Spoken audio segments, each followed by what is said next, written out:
রাজস্থানে কাপড় পরার জন্য যেমন রাজস্থানে যেতে হয় না, তেমনি খাওয়ার জন্য রাজস্থানে যেতে হবে না, বাড়িতেই এভাবে বানিয়ে নিতে পারে। আমি একদম দেশি স্টাইলে বানিয়েছি। আমরা মানে খাবারটাকে যে যার নিজের মতন করে বানিয়ে নিই, স্টাইলটা হয়তো একই হয়। আমার রাজস্থানি মানে আলু মটর পনিরের একটা সবজি করছি, মটর বলছি পেঁয়াজ, আলু পেঁয়াজ আর পনিরের একটা সবজি করছি। তো আলুটা বেশ বড় বড় সাইজ করে কেটে নিয়েছি। এখানে যে দু রকম পেঁয়াজ দেখালাম না, তার থেকে একটু বড় সাইজের পেঁয়াজগুলোকে আমি এভাবে ফ্রাই করে নিলাম। তারপরে আলুগুলো ফ্রাই করতে তুলে দিয়েছি। আলুগুলো 100% কুক হতে হবে, এই জন্যই একটু বেশি করে তেল দিয়েছি। তেলটা পরে তুলে নিলেও চলবে। এখানে পেঁয়াজ আর আদার একটা পেস্ট বানিয়ে নিই। তার সাথে রসুনটা কিন্তু বেশি পরিমাণে লাগবে, তবে আমার ভিডিওতে দেখানো হয়নি, ক্লিপটা মিস হয়ে গেছে, কি করে বুঝতে পারিনি, মানে ডিলেট হয়ে গেছে আগেতেই।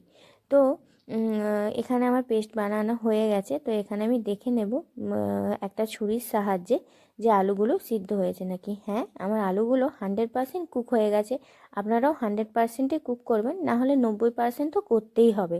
তারপরে তো গ্রেভিতে অনেকটা সিদ্ধ হয়েই যায়। তো এখানে আমি পনিরগুলোকেও ফ্রাই করে নিচ্ছি। এখানে একটা কথা বলে রাখি, পনিরটা আপনারা হালকাই ফ্রাই করবেন। আমার না একটু বেশি ফ্রাই করা লাগে, মানে বেশি বেশ করকরে মচমচে ওরকম টাইপের ভালো লাগে। আর পনিরটা বেশ শক্ত শক্ত হলে সেটা ভালো লাগে। অনেকের আবার পনির একটু নরম নরম স্পঞ্জি স্পঞ্জি সেরকম টেস্ট ভালো লাগে। যার যেরকম মুখের টেস্ট হয়, স্বাদ মনে হয়, সে সেরকম করে বানায়। তেমনি রাজস্থানীর যে এই রেসিপিটাও না আমি আমার স্টাইলেই বানিয়েছি। এখানে কাশ্মীরি লঙ্কা টমেটোর অনেকটা পরিমাণ ব্যবহার করেছিল, তো আমি অতটাও ব্যবহার করিনি। তো এখানে কড়ার মধ্যে তেলটাকে তুলে নিলাম, দেখলেন তো। তারপরে আমি একটা গরম মশলার ফোড়ন দিয়ে ওই যে পেঁয়াজ আদা আর রসুনের পেস্টটা ছিল দিয়ে দিয়েছি। তার সাথে কিছুটা ভুনা হয়ে যাওয়ার পরে, মানে কষানো হয়ে যাওয়ার পরে দিয়ে দিলাম ওই কাজু আর দইয়ের পেস্টটা, তার সঙ্গে একটু নুন দিয়ে আর হলুদ দিয়েছি, ব্যাস। আর কোনো মশলা করিনি। এখানে একটা মশলা করে নিচ্ছি শুকনো, ওই মরিচ গোলমরিচ জিরে আর একটা এলাচ, তার সঙ্গে 2-3টে লং, আর হচ্ছে সিনেমান স্টিক মানে দারুচিনি। তো এখানে তেলটা মোটামুটি ছেড়ে দিয়েছে। আমি কি করব, ওই আলুগুলো যে ছিল আলুগুলোকে দিয়ে দেবো তেলটা উপর থেকে উঠে আসার পর্যন্ত। নিন আলুগুলো এখানে এবারে দিয়ে দিন। আলুগুলো বেশ না সুন্দর খেতে হয়েছিল, পুরোপুরি যেখানে সিদ্ধ হয়ে যায় তেলের মধ্যে আলুটা, তার মধ্যে বেশ মানে একটা দারুণ মাইল্ড, মানে মুখে এলেই মিলিয়ে যায় সেরকম একটা টেস্ট মনে হয়। তো এরকম আপনারা আলুর দমও করতে পারেন। এই রেসিপিটা আলুর দমেতেও ভালো লাগবে, মানে এই মশলা দিয়ে।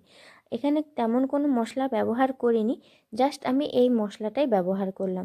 এখানে মানে রাজস্থানীর এই খাবারটায় ধনে গুঁড়ো জিরে গুঁড়ো কাশ্মীরি লঙ্কা ঝাল অতিরিক্ত পরিমাণে দেয়। তো আমি এই জন্যই বললাম যে রাজস্থানী খাবার আমি দেশি স্টাইলে বানিয়ে ফেললাম।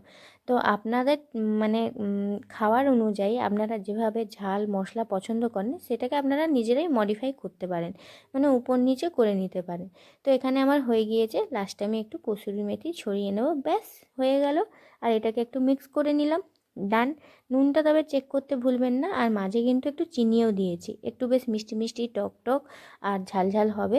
তো ঝালটা একটু কমই রাখি, জানেন তো কেন, আমার একটা ছোট্ট ছেলে আছে তার জন্য।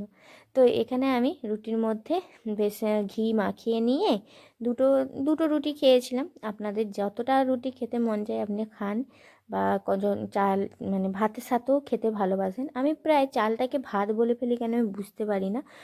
তো এখানে দেখুন রুটিটা, এটা আপনাদের জন্য, নিন খেয়ে নিন। যদি রেসিপিটি ভালো লাগে তাহলে লাইক শেয়ার সাবস্ক্রাইব করতে ভুলবেন না। আসছি আরেকটি ভিডিও নিয়ে, ততক্ষণ ভালো থাকুন আর সুস্থ থাকুন। দারুণ হয়েছিল খাবারটা, দারুণ দারুণ।